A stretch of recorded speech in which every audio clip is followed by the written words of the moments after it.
All right, we are still live. So at this time, I'm going to call the joint Bloomington Transportation Commission and Bloomington Planning Commission meeting to order. And we will start with a roll call of each commission. Katie, do you want to do Planning Commission first, please? Thank you. Mr. Stanzik. Here. Mr. Dannenberger. Here. Mr. Boyd. Here. Mr. Mulick. Absent. Mr. Krieger. Here. Well, I can't hear anything. Mr. Moore. Here. Ms. Motney. Here. Ms. McCann. Here. Chairperson Hayden. Here.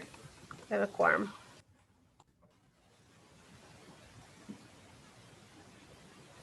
Can you guys hear me? Okay. Renee Bradley, Yes. Ed Breitweiser, Ricky Lee Beneke, Here. John Corey,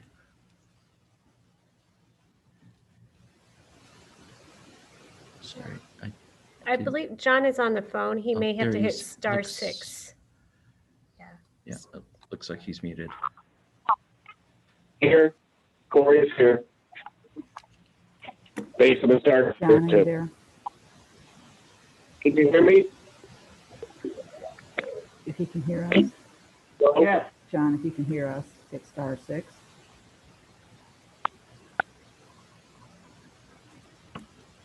Yes, we can hear you, John. John, are you, John Corey? Here. Can't do anything. I don't know if that's the issue here, but.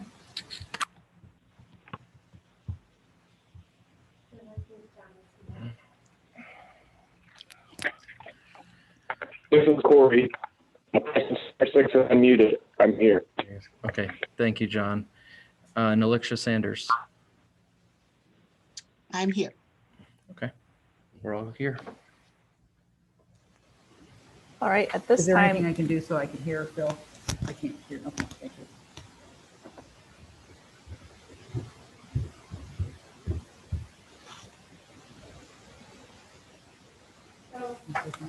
Oh, So Ms. Hayden, at this time, we need to elect a chair for the meeting.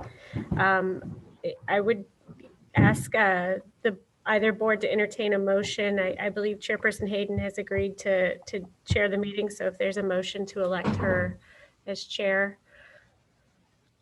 This is Justin. I'll motion to have Megan Hayden chair this meeting. I'll second that. George, do we need to do that by roll call vote? Yes. Okay, I'll start, Phil, I'll start doing roll with the Planning Commission, and then if you want to call the votes for your Transportation Commission. Mr. Stanzik? Yes. Mr. Dannenberger? Yes. Mr. Boyd? Yes. Mr. Krieger? Yes. Mr. Moore? Yes. Ms. Motney? Yes. Ms. McCann? Yes. Chairperson Hayden? yes.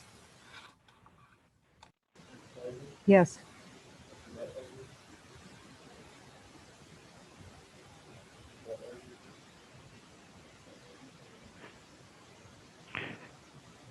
Now I can hear you, Phil. Go ahead. Yeah, not hearing Mr. Allen. Let's try this again. Ms. Bradley, are. Yes. Mr. Breitweiser, Yes. Mr. Corey,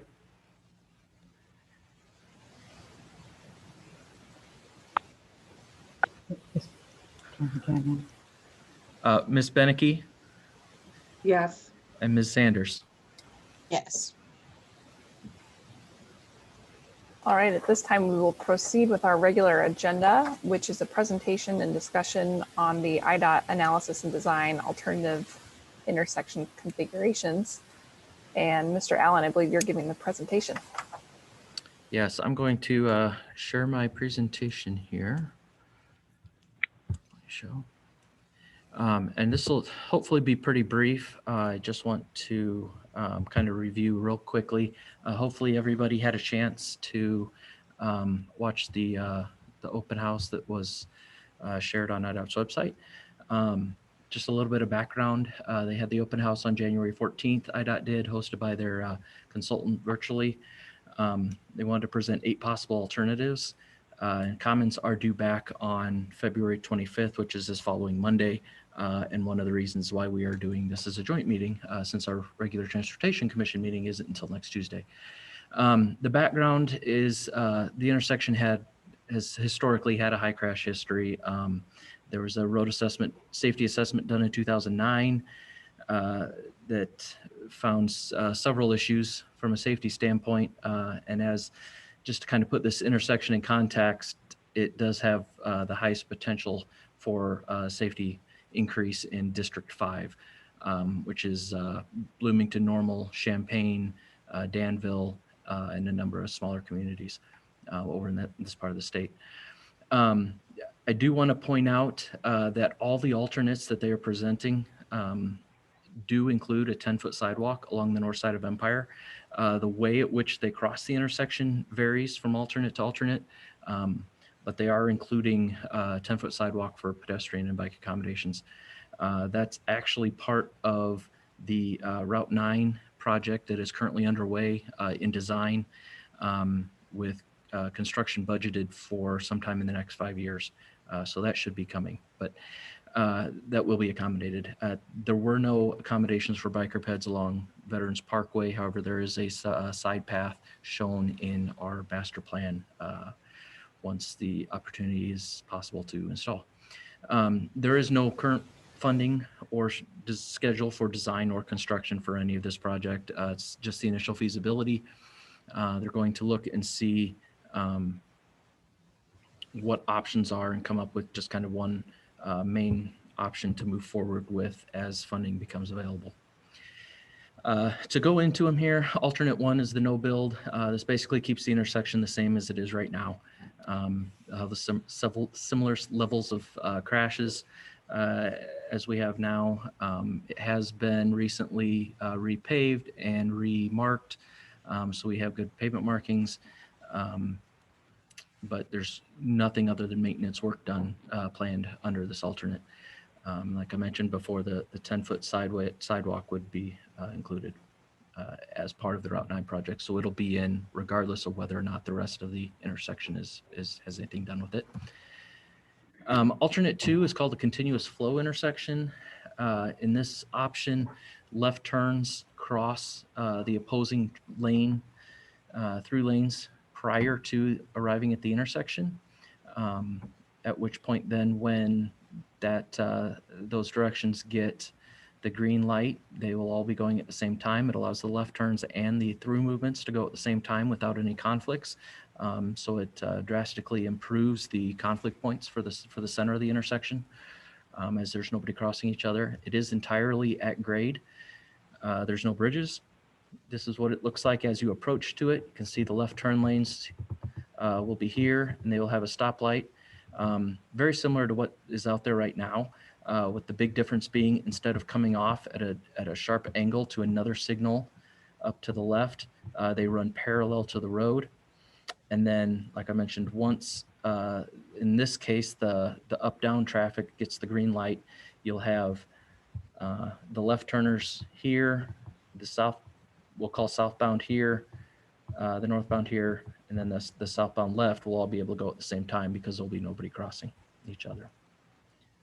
Here's what it looks like a little bit closer to the intersection. You can see the vehicles, the left turn vehicles queuing here and here.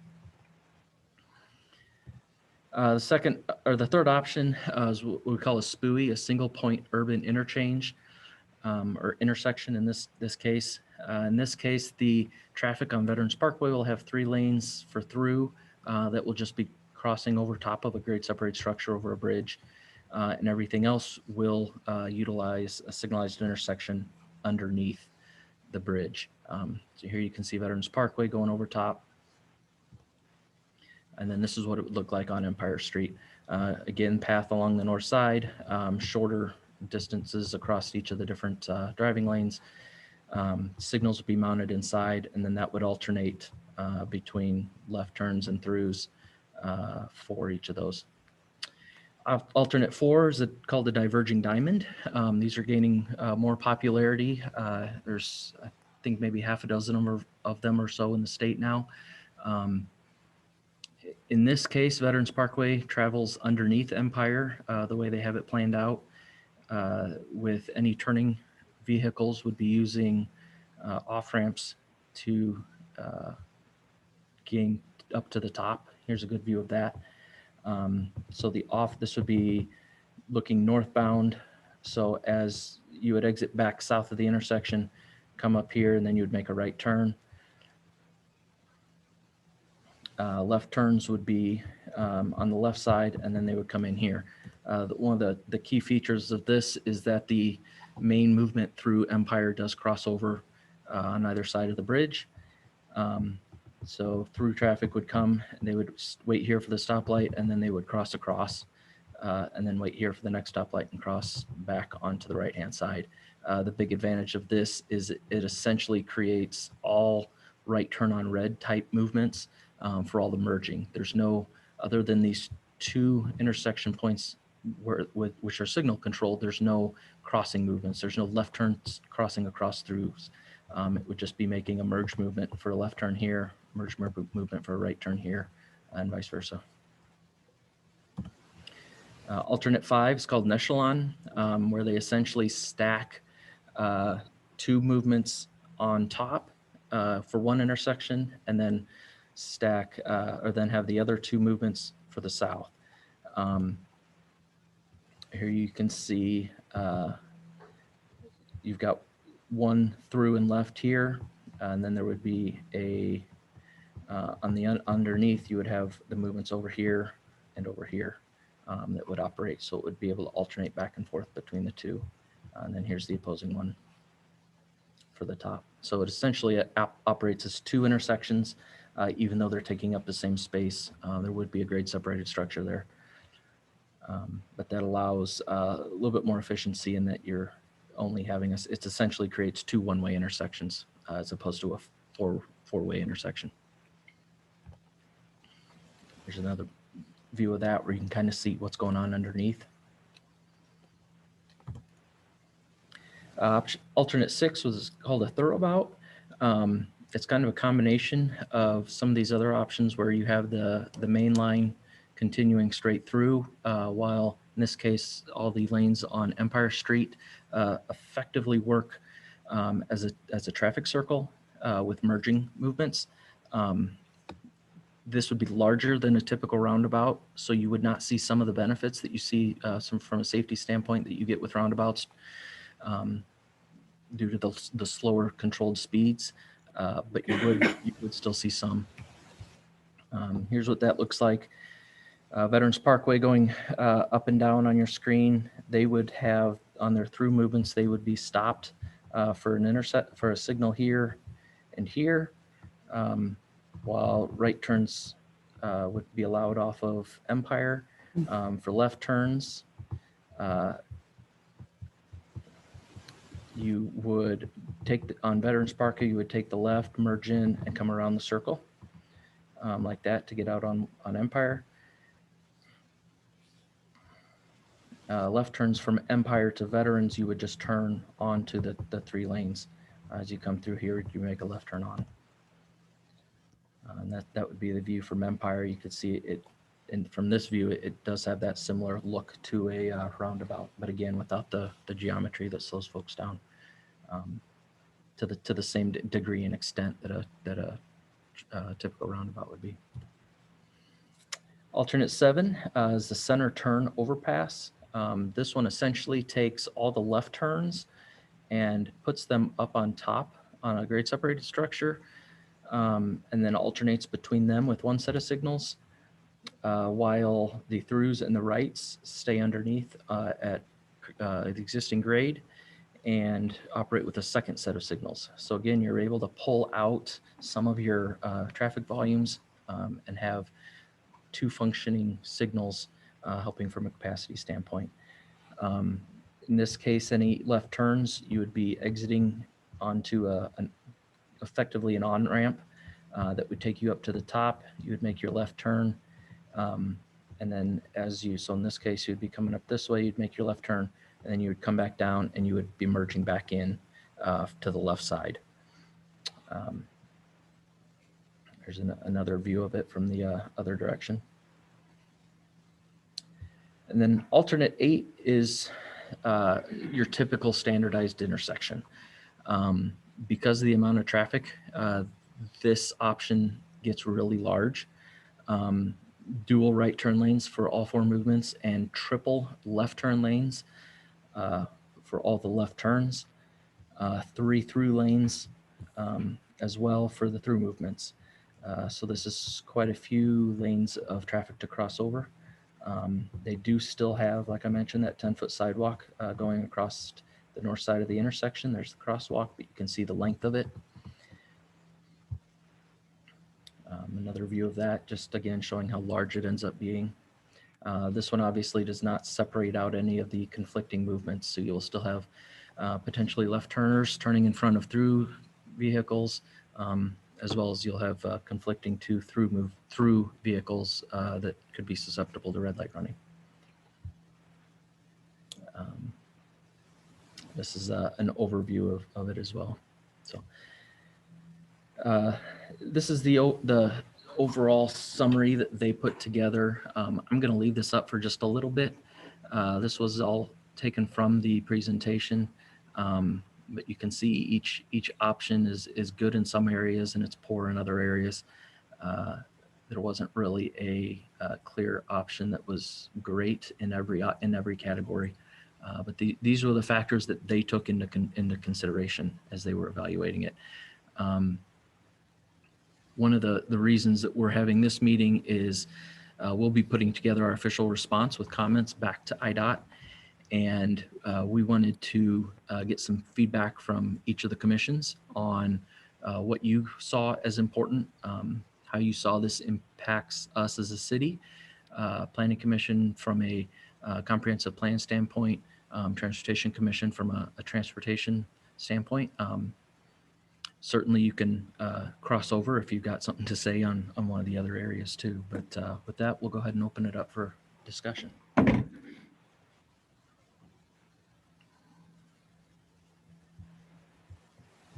Bill, I just want to say too that we have Craig Schunkweiler, our city engineer, and Kevin Cothe, Public Works Director, on the phone as well, if there are questions for them too.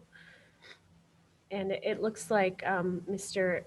Ed Brightweiser has raised his hand. Hi, thank you. And thanks for the quick overview there. I wanted to hop in early because, as I shared with Bill before the meeting, I have a conflict and I need to drop off shortly.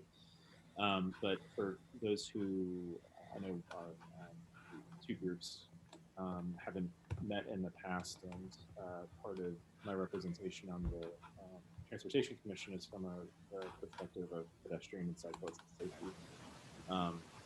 The one piece that I wanted to point out is it seemed to me, particularly, this is I think a helpful view right here, seeing the comparison chart, is effectively a like an inverse relationship between cost and safety position, it seems, just at a glance here. And from my perspective, my vote actually aligned with, before having seen this chart coincidentally, the one that had the top safety position, which is the Diverging Diamond.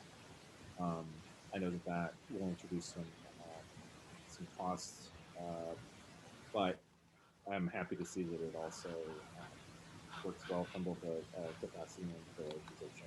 And so, again, from my perspective, thinking of pedestrian and cyclist safety, as well as obviously other types of driver and traffic safety, it seems like that would be right. I need to drop off in just a moment. Thanks for the time.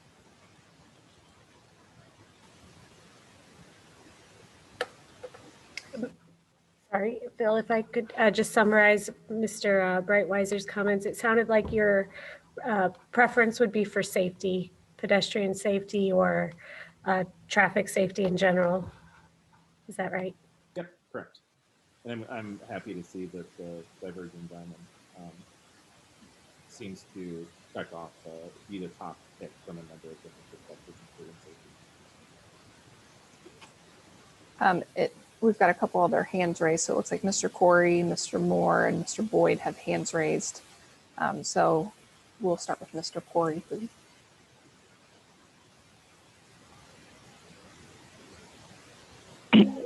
Hello, thank you. Can you guys hear me? If we can.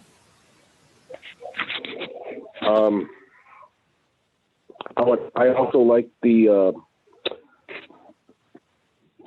I don't know how to say this, my voter preference would also be for traffic safety and pedestrian safety. I kind of like the Diverging Diamond, but I'm not sure. And that's my comment for right now, and thank you. Thank you. All right, we'll go to Mr. Moore, please.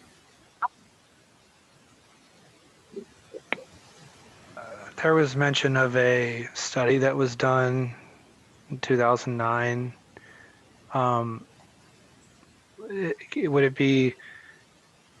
Would someone be able to summarize like the major conclusion of that, like what they believe was the reasoning for the high number of crashes?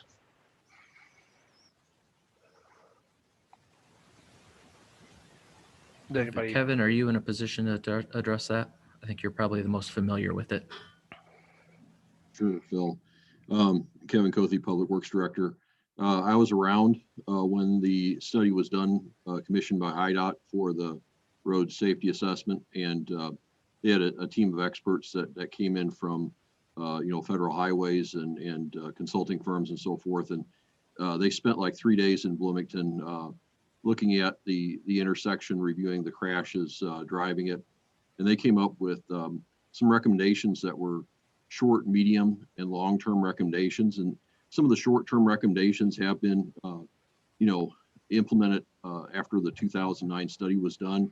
And some of those recommendations included improved signage that would be less confusing, refreshing pavement markings that were fading away, and then there was very few medium-term suggestions, but one of the comments had been with the signage, the way that IDOT did it at the intersection was more in keeping with like a major highway with the truss signs over the top, and some of the standards that they follow from federal highways had some interesting things like a big green sign up above that said Gibson City, turn left here, and how many people really going down Veterans Parkway are looking to go to Gibson City. But so they said to clean up some of that stuff and the confusion for the motorists.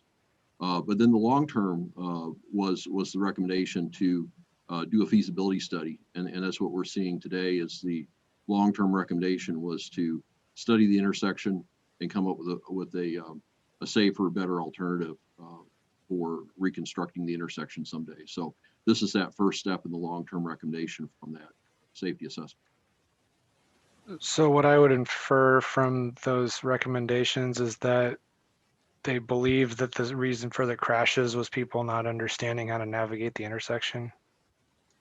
Yeah, that's part of it, because the people that are from Bloomington, you get familiar with the intersection. You have to at the west ramp or whatever, you need to get off there if you want to go north on Veterans, or vice versa on the other side. And so people understand that are from here, but when you get people from out of town that may not be as familiar with the intersection, what you'll see is people driving up to the central intersection and turning left, even though there's no left turn lane there. And so that tends to, result in crashes because the volumes are very high. There's a lot of traffic on Veterans and Empire. Mm-hmm. So, okay. The confusion of, it's obviously the no build says, that it works pretty well, right? But the safety isn't so good. So, that's really what we're seeing is that there's a high number of crashes here, and part of it's just it's not a standard type of intersection that people are real familiar with. So I think if that was the prognosis for this, then I think that would lead us away from more novel designs, such as the Diverging Diamond. I believe I drove one of those one time in Wisconsin. I was highly confused about where I was going and where I was ending up while I was doing it. felt more like a ride than a road. So I think that might be relevant to enter into our deliberations, that even if it would theoretically improve safety, if one of the main problems with the current intersection is confusing and making it more complex and novel, would not be solving that ultimate problem. So I would offer that. And then the other thing I would say, I cross veterans at Washington somewhat regularly because I live near there. My assessment is that dedicated right turn lanes are not, at least on this road, don't seem congruent with pedestrian and bike safety. Regardless of what the signs are saying, people are not looking for pedestrians and bikes when they're in the dedicated right lane. They're continuing at 30 plus miles an hour moving around there, and you can't safely cross the road. You have to be very alert and aware. And so, to Ed's comment, I also value pedestrian and bike safety very highly. And unfortunately, none of these options speak to that, but that's the other observation that I had there. Thank you, Tyson. All right, we'll go to Mr. Boyd next, please. Thank you, Chairwoman. Good comments so far, and some of the same lines of thinking as what I was going through. I have a few questions. On the table we're looking at in regards to safety position, I'm assuming that is just automobile safety and does not take in pedestrians. Is that correct? We're not entirely sure how they rank them by safety. Certainly vehicles are a component of it. I know during the presentation that they gave, they did make sure to point out, like with that 10-foot sidewalk, which alternates had a better, a more easy time navigating through that. For example, on some of the alternates where people would be crossing, 12 or maybe 18 or 20 feet of pavement as opposed to navigating across 100 feet of pavement, right, for multiple lanes. So I know they were at least taking it into account. I don't know how they exactly ranked everything within this category, or really any of these categories. They gave us costs, so those are kind of straightforward on ranking, but whether the safety was based on something quantifiable or whether it was just a gut feel, we don't know. Okay, and I mean, you may have answered this within that question, but regarding the cost column, is that state cost, city cost? What is that? That would just be cost of the project overall. Both of these roads are state routes, so it would be typically theirs to fund 100%. Okay. Usually when there are sidewalks or parking lanes, which there wouldn't be parking on this particular project, but those fall to the city to pay for. So for example, I mentioned the Route 9 project through town. We are asking them to add a decent amount of sidewalk to that project, this being one of them. And we will be having to come up with a portion of that, a percentage based. But outside of something like that, this would be 100% state funded, whether they use federal funds or state funds or what they use. The north side sidewalk, you're saying that the city could have potential to put in money there? We could. The bigger question on that, though, is the timing on this. Like I said, they are planning on putting it in as part of the Route 9 project. So there will be sidewalk there by the time they get around to doing this. Depending on which alternate they go with, they may try to have us help with some of that cost if there's a lot of redo of that sidewalk. If it's just ramps and such, then they typically would include that as part of their project without any cost to us. Is there reasoning besides cost where we're not having a sidewalk or pedestrian way on the south side? I couldn't speak to that. I know this is what they were planning coming out of Route 9, so they included that in this study. That could certainly be a request back, is that we also get sidewalk on the south side. There are obviously some challenges with that due to constraints between frontage roads and such. Yeah, I mean, my concern being it's barely easier to cross Empire as it is to cross Veterans. So to ask someone to cross Empire just to get to a safe way to cross Veterans is not ideal. One more question, I think. Is there any analysis for cost of the city going forward in maintenance? For example, I see, green space inside some of these and not in others as far as mowing and that type of thing. That we're probably not at that point yet, with this still in the feasibility standpoint. Once they come up with a preferred alternate and then get money programmed in to fund the preliminary design, we could start having some discussions about what goes in those green spaces. If it's just grass, I would assume would fall under like our normal maintenance with whoever mows it now. We may have the opportunity to put in something that looks nicer, similar to what we also have done out there in that area. Just some feedback from me then, just to I guess take back is things I'm thinking about, obviously, from my line of questioning is pedestrian and bicycle safety. I think that going back with something on the south side, or maybe an easier crossing of Empire to get to the north side crossing, would be appropriate for both bicycles and pedestrians. Also, I'm looking at aesthetics. I think of this as very much the center of our community as far as visitors are concerned. Probably, coming in from the airport and that two state highways merging in there, I want to make sure aesthetically that it looks nice. So that's one of the avenues I'm looking at too. I agree with Tyson somewhat on complexity. However, I don't want to have that hinder our decision to be a little bit more progressive in what's been showing to work in other areas. I mean, we all get used to things eventually, right? So the idea that the Diverging Diamond is the safest is attractive. The idea that it's a state project and not coming out of city budget is attractive when it comes to that being the most expensive option also. And then the echelon, I think makes some sense too, because it's ranked pretty high and even across the board, kind of a nice, I don't know, alternative to that one if need be. But that's kind of my feedback for right now. Thank you. Thanks, Mr. Boyd. Next up was Mr. Stanzik.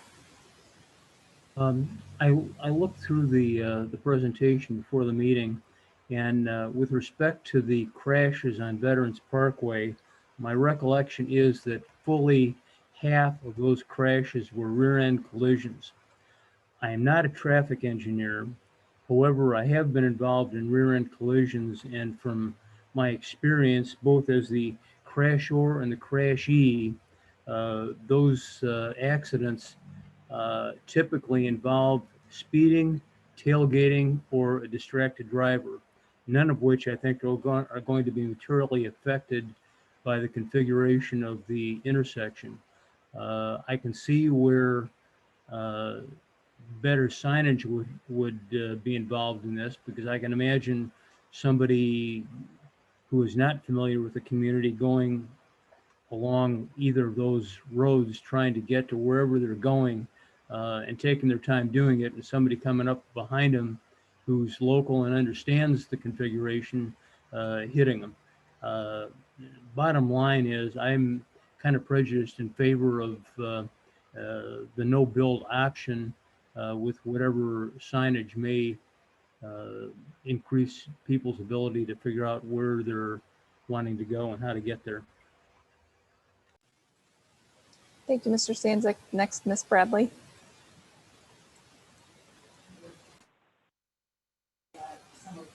You're muted. Okay, hi there. Now I guess I'm live and on the air here. Looking at some of these and trying to knock out the ones that I think just are simply impractical or something. I think the one with the 3 left with the triple turn lane, number 8, I just think there's better alternatives in offering something with a triple turn lane.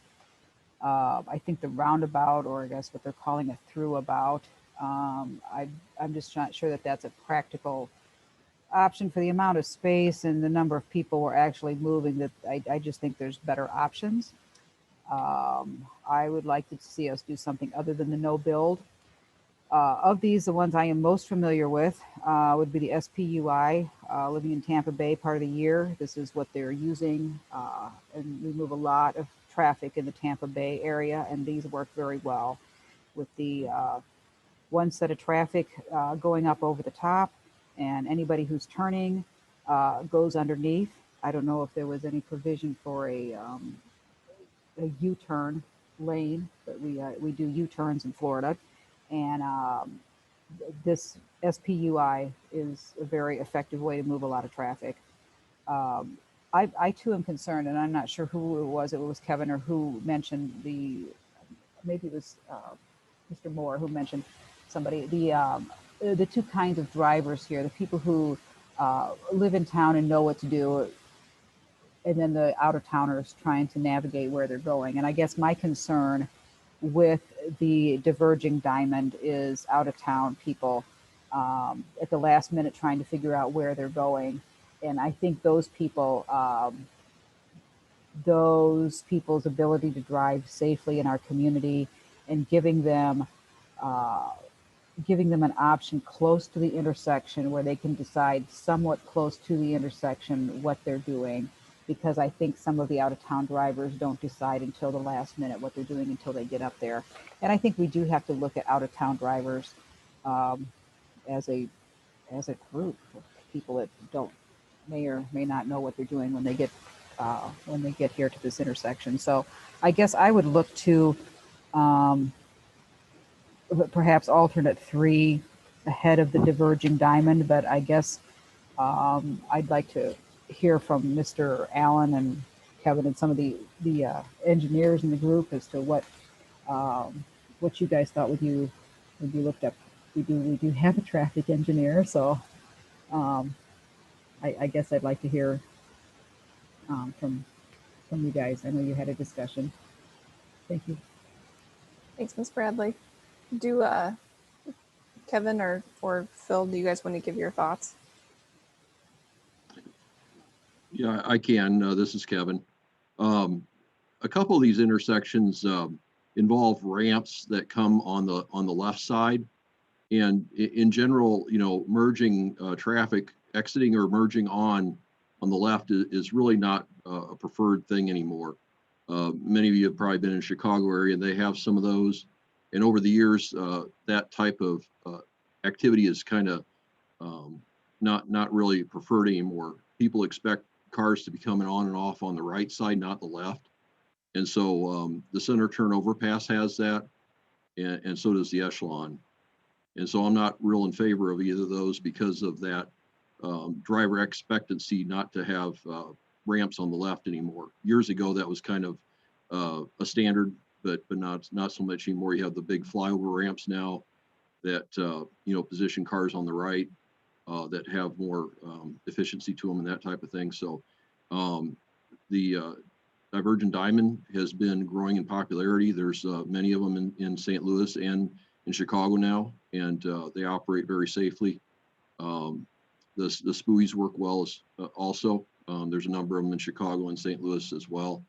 I think for our intersection, that was built in the early 70s, I had heard that there was 2 of these designed in the state, and I don't think the other one exists anymore. So we kind of have a unique intersection in Illinois and probably in the United States. So that, the other ones that are more modern, if you will, are growing in popularity, and there's, many, not just in Illinois, but across the country too, that are coming into play. So I think there's some good alternates here to consider.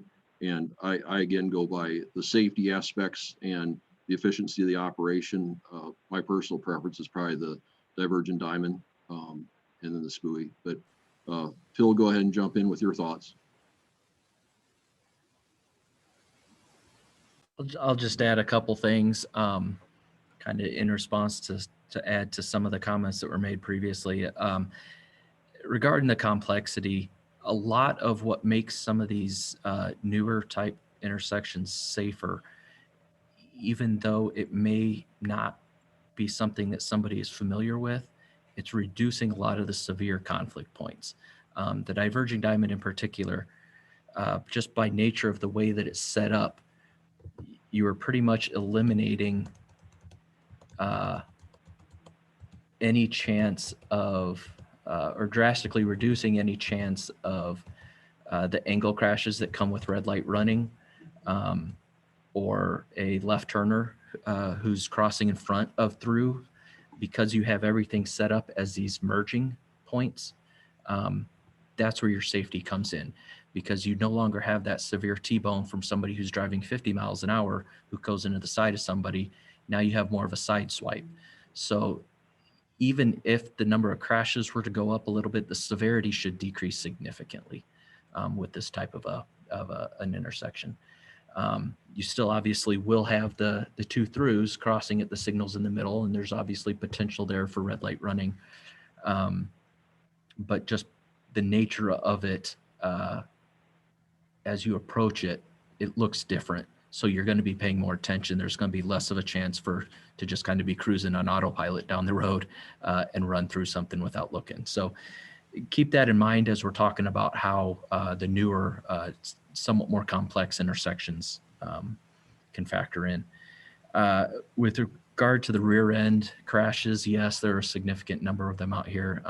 I flipped over to the statistics that IDOT shared from their presentation that showed half the crashes were rear ends. And that's one of the benefits of some of the grade separated that gets a lot of that through traffic to where they're not stopping. The Diverging Diamond has it. Some of the other ones do too, where the Veterans Parkway traffic is about twice what's on Empire. So and most of those are through. So if you can take all those cars out and say that's maybe a third of the total traffic that's using the intersection, and they're not stopping, you're making it a lot better from a rear end perspective, just because you're not having vehicles slowing down that could be rear-ended. And like Kevin mentioned, the SPUI and the Diverging Diamond are becoming more and more popular. And keep in mind too, if I had to guess, I would guess we're probably 10 years minimum from this being implemented, minimum. So by the time we get further down the road, they're both going to be more common. There are two of them that are very kind of on the cutting edge are being installed. Some of these other ones are more novel, but these are getting installed. You're going to see more of them. It's like roundabouts. You're seeing more and more of them every day. So. Thank you, Mr. Allen. I'm going to call on myself really quickly. As a native Hoosier, I'm partial to roundabouts, but from the Planning Commission, one of the things that we are asked to comment on quite frequently is how to improve the city's walkability. And I know many of us have been tapped by local media to comment on the pedestrian accidents and deaths that occur on Veterans Parkway. So just from our purview, I think we all have personal driving preferences, but from our charge as a commission, it's to improve the walkability of the city, I think would be kind of the primary way we're speaking out here.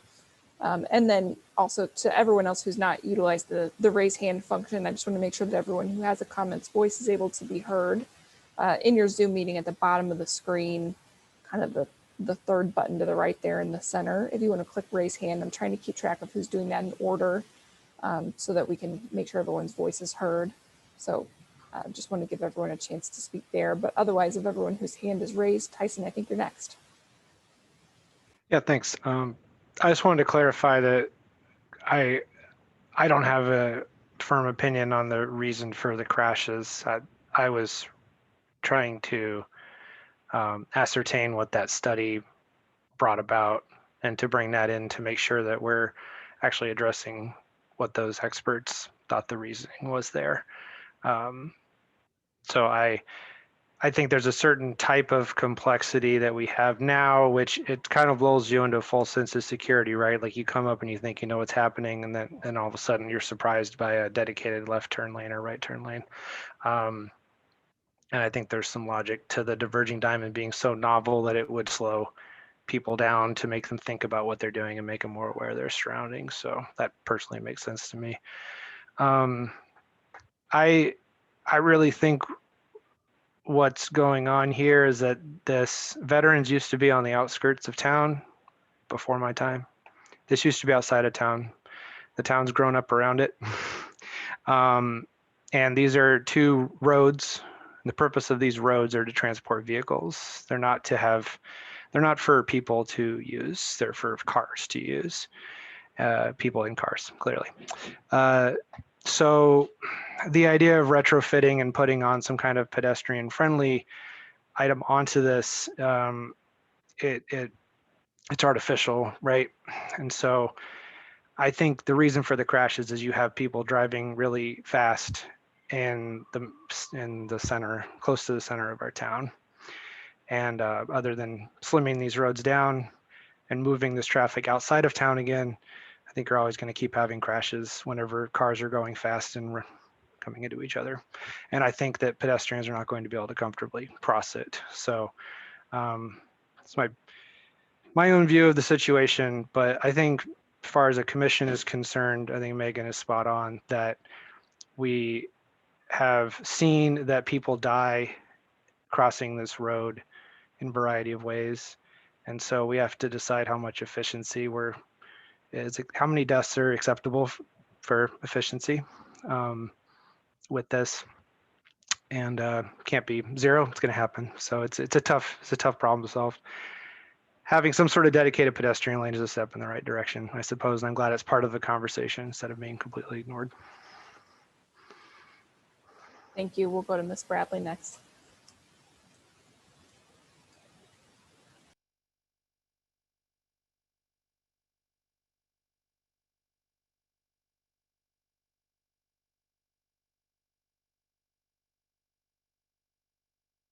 There we go. Okay. This kind of takes me back to that first safety course many moons ago, where we talk about the safety theory and the idea of reducing the frequency of accidents and reducing the severity of accidents as the two, I guess you could say, the basis for safety theory. And I think I was listening to what Phil was saying about the angle crashes and the severity of those, and the rear end crashes and the frequency of those. So, and looking far ahead, I mean, if this isn't even going to be a topic of anything for 10 more years, perhaps, how do we look that far ahead? And I think that's a difficult thing to assess.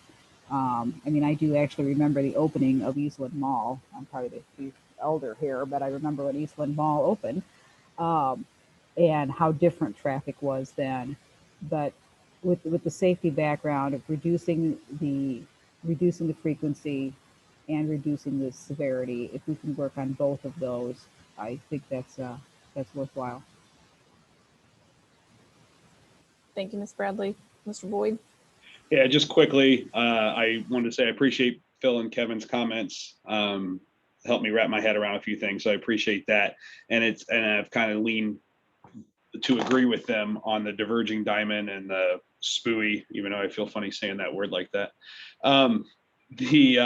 Looking at those two and narrowing it down to those two, I'm going back to, what looks nicer aesthetically. And to me, it's the diverging diamond. Having the added benefit of the safety helps as well. I really also like when I'm just, I'm trying to envision what this is really going to look like, how the traffic on Veterans Parkway is going to be a steady flow of traffic, which should slow down the traffic on Empire, could just theoretically, because it's not all together. So they're going to hopefully think to slow down a little bit, which will increase safety for pedestrians, bicyclists, and the like. So I'm definitely, my number one choice hasn't changed. I think that diverging diamond makes a lot of sense for a lot of reasons. I would still like to make it very clear that I think a crossing of some sort, either over Empire or over the south side, would be beneficial as well. And then the SPUI, it makes some sense too, especially given what Rainey said as well, seeing it down in Tampa and how that works well down there. But aesthetically, I mean, I think it's the diverging diamond and the throughbout, whatever, however you say it. But I don't think that's a good alternative either. So I don't know, just want to share as my mind's processing everything you guys are saying, but I really appreciate Phil and Kevin's comments on that, because it helped me understand better about narrowing that down. And honestly, like kind of like Rainey said, I think there's a lot of these you can just eliminate right away if we're going to do something to eliminate some of these. And I don't know, the alternate 3 looks like a lot of asphalt, and that's just not pleasant to me. So I like some of that green, whether it's grass or mulch or whatever, especially where it's located in our community. I don't want people getting off the airport and driving up to a hotel and just seeing a sea of asphalt. So that's my 2 cents. Thank you, Mr. Boyd. I think we can all agree if Florida can do it, we can do it. I'm going to jump in here real quick. I would anticipate that like in these islands here would be grass of some type, which should help with that green aesthetic. Obviously, these are preliminary and they were kind of created as a visual based on what the pro software could do, but just keep that in mind. The other thing, I'm glad you mentioned, Justin, again, the path on the north side but not on the south right now. One of the things that you often see with diverging diamonds is rather than having the path stay on one side like this, a lot of times they'll actually cross at a 90-degree angle here or closer to a 90-degree angle and go through, and then they'll have them cross again here. And then they'll come down and then cross back. What that would do is it would set up for as well to have something coming in from the other side and then have one joint path across the bridge then that they could split back across too. So there's details like that once they get to a preferred option when we move into preliminary design in the upcoming years that can be looked at as well. But that's a great thought. Chairperson Hayden, I have a kind of a general question, just if I can ask it. Just thinking about in how this aligns with the comprehensive plan, you've touched on walkability, you've touched on safety. Are there any thoughts from an economic development standpoint? And I hope I didn't miss any comments, but I would just be interested to know if there's any, thoughts about a land use and kind of economic development connection there. Yeah, so I think perhaps Justin's comments get to that a bit of let's not make this monstrous and eat into some existing green space and potential real estate that we have. But Tyson's got a hand raised. So Tyson, do you want to speak to that in particular? Yeah, I mean, I think you captured it. Might be going without being said, but the bigger the footprint of the intersection is, the less useful area there is. We're not going to get any tax revenue from this. No one can build anything on this. It's just, from a financial standpoint, it's just empty space. Actually, it's probably a net negative because you got to have somebody mow it. So, so yeah, I mean, from an economic standpoint, smaller intersections are better, but I don't know that should be a driving consideration with this.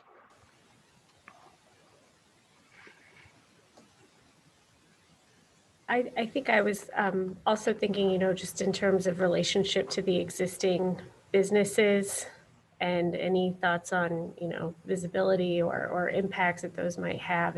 And I don't need comments on a specific, more general, broad feedback. Is that something that should be considered, or is that less important than safety and size?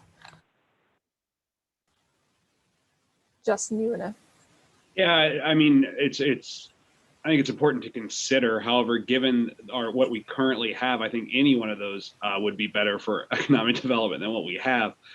And I think that leans itself more to signage more than anything. I mean, like, because there is some thought to, the traffic on Veterans Parkway not getting an opportunity to turn before they see something along those lines, but that's the case today for the most part. And so I think that leans itself more to signage than actually building out the infrastructure. Yeah, and I don't think any of these plans, it looks like, impact the preceding bites. So if I'm thinking about Empire and we've got a bunch of businesses at the light right after this intersection and then the mall, and all those businesses at the light after, I don't think there would be an impact there. I mean, yeah, I'm sorry, Megan. I was just gonna say, it's no matter how we cut it, it's still gonna be one of the most expensive real estate that we have in this community, crossroads of those highways and near our airport like that. I don't see an impact on existing business, and I see it doing nothing but making new development more attractive. Yeah, the purpose of these is to transport people and goods efficiently from one place to another. So that's the purpose of these two roads. It's hard to get off of them. Like if you're driving them and you're like, oh, there's Dick's Sporting Goods over there, it is challenging to get off it immediately and go see it. So the purpose is not immediately like to connect people easily with things that they value and spur economic growth in that way. So I think the efficiency of these and moving vehicles around should be the primary economic consideration. If we were wanting something that would spur economic activity in these businesses, I think highly downgrading the roads to turn them into more like streets that people could navigate, where the people that are in the residential areas that are in the northeast side, the people could actually like walk to the mall and engage in economic commerce around these areas without getting in their car. That would probably spur economic development more, but it's not the goal of what we're trying to do here. So I would just say it's efficiency play. Yeah, but thank you, Katie. I think that's a good add from a comp plan standpoint that's something we consider too. I'll just mention real quick. I don't have a picture of it, but I know IDOT did go through and look at what the right-of-way impacts could be or what they were anticipating. And a handful of them had a portion of the frontage here along Pizza Ranch and CarMax, where they would be shifting that frontage road over 4 feet, 5 feet, something, so minor impact. One of them, I think the traditional intersection maybe had a larger in one of the other quadrants, but for the most part, most of these options fit within the footprint. There weren't any of them that would be causing a whole parcel to be lost, for example. So just throw that out there. Mr. Allen.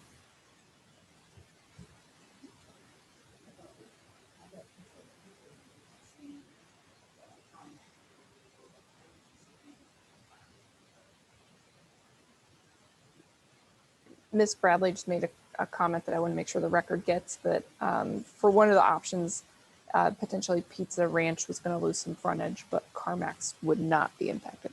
Those are the opposite. The opposite of that. Pizza Ranch is fine. CarMax is losing frontage. Yeah, Pizza Ranch would lose some, but it would just be parking lot, where CarMax would actually maybe lose the first row of cars there. And then the next business up is the building formerly known as Dr. Otis Allen's dermatology office, and it's empty right now, and I'm not sure what that might ever be, but I'm not the economic development person here in any way, but I didn't see any of those proposals that seemed to me to be drastic to CarMax or Pizza Ranch. So I kind of took the time to look at that carefully. Thank you, Ms. Bradley. City staff and Mr. Allen and Transportation Commission, do you all feel that you've gained something substantive here from us? If I could summarize our comments, it seems like alternative 3 and 4 seem to be the front runners in terms of, reducing traffic accidents, increasing safety for both cars and people. And I think the novelty of it was a good discussion. The fact this is 10 years in the future, all our cars will probably be driving us around anyway, so none of that will matter. So if there's anything else we can add, can you please let us know, and we can try to speak to that.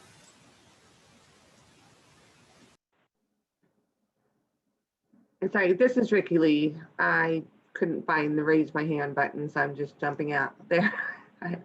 I just wanted to add that I really think it is important too, no matter if it's tomorrow or 10 years ago, or 10 years in the future, I'm sorry, that as Mr. Boyd pointed out, the walkability features on both sides and safety for pedestrians should be included in that as well. As most of us know, we've had one of our fatalities at this intersection has been a worker walking to work from a bus stop and having to cross all of these lanes of traffic. So that is a big concern to me as well, because not everyone has a car, not everyone can afford to drive to work. So we want to make sure we have the safety of pedestrians in mind as well. And I do agree that numbers 3 and 4 are looking the most promising in the future.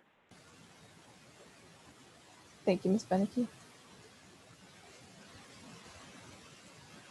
Would anyone else like to make any comments? No hand raising needed.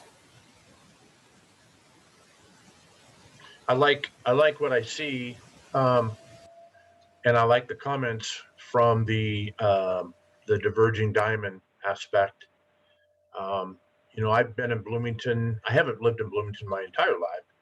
I've been here about 24 years, and of course, you know, I've watched this town grow immensely from when I arrived here in '96 to where we are today. Yes, veterans. You know, it seems like when traffic picks up, you know, whether it's this intersection or any intersection for that matter, there's going to be distractions. There's going to be, you know, hurriedness. There's going to be, you know, get home to your kids, to your family. Unfortunately, because of the nature of this intersection carrying so much traffic, you know, it's a double-edged sword. It doesn't matter what we do as a city or as a county, as a state.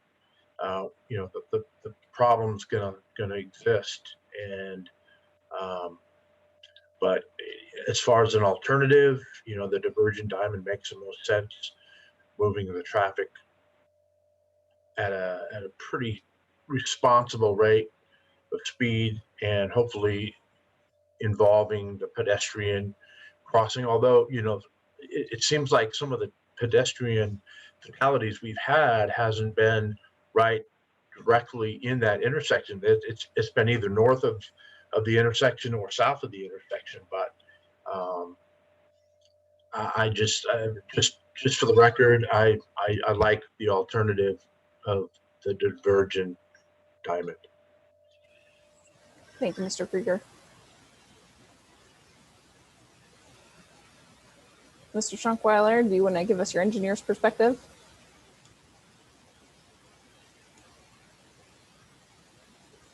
Mentioned whether or not we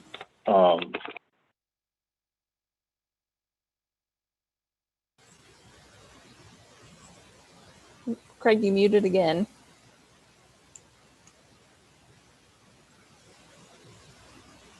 And press *6 and unmute. all right, now Yep. Can you hear me? Yep. Okay. Man, it was profound. What I said was profound. Now I can't redo it. So I think the feedback has been very good. This was part of our goal, was to get both commissions together. What we're hearing, it sounds like 3 and 4 are rising to the top. Just from my notes here, it seems like number 1, the no build, number 6, the throughobout, and number 8, the standardized intersection with the triple lefts are sinking to the bottom.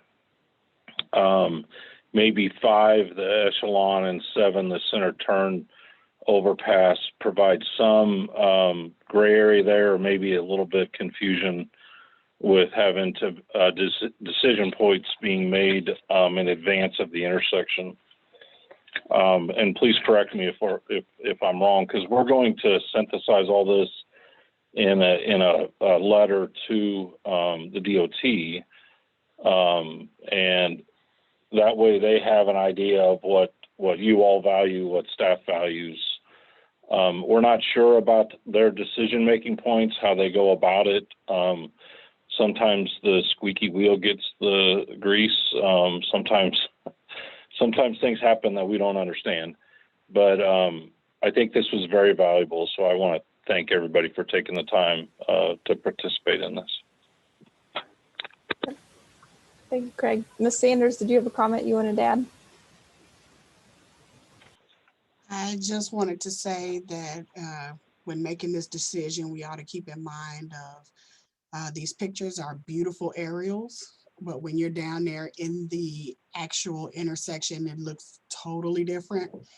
And so when making this decision, got to keep in mind of also who's driving. My current job, I work with seniors, so we're teaching them a different traffic pattern and driving pattern that they're probably not 100% used to or got to get used to. So anything where you're changing lanes, like the Diverging Diamond, where you're crossing over to the other side, it may throw some people off. So got to keep that in mind to get that. But me being from Chicago, I've seen a lot of the alternate 3-1. So I know how well that can work out a little bit better because folks can kind of sort of wrap their head around that one. So I think when making this decision, we got to make sure that we are having everybody in mind, not just one particular group. Yep, I'm seeing a lot of head nods. Thank you, Ms. Sanders. Good comments. Anyone else want to add anything? Yes, it's Ricky Lee again. I just wanted to add one thing, and I know this is a future project we're looking forward to, but I would be, I have to be diligent in, the type of work I do, that even though it's 30 days after the, or 30 years, I'm sorry, 30 years after the ADA passage, we are still fighting for accessibility for people with disabilities. So I want to make that little plug in there that, the pedestrian walkways and the crossings, everything are accessible to people with all types of disabilities. Yep, thank you, Ms. Beneke. Seeing head nods too. All right, last call for comments. I'll just thank staff. It was a good presentation, helped me wrap my head around, even though I attended and watched it. This was helpful. Yeah, I completely agree. Yep. All right, at this time, then we will end the presentation. And Katie, do we have anything else procedurally we need to cover? The only thing, Megan, is that we're so eager to hear the presentation, we missed public comment, but nobody was here to provide comment and nobody registered or sent in comments in advance. So I just wanted to add that to the record. I mean, I did that on purpose. Yes, so moving past public comment, which we had none, and then our regular agenda item, and this is our first meeting, so as a joint commission, so we don't have any old business, and I wouldn't think we'd have any new business. So at this time, entertain a motion to adjourn. This is Justin. A motion to adjourn. I'll second. All right, all in favor? Aye. All right, meeting adjourned. Thank you. Thank you, everybody, for your time. Appreciate it.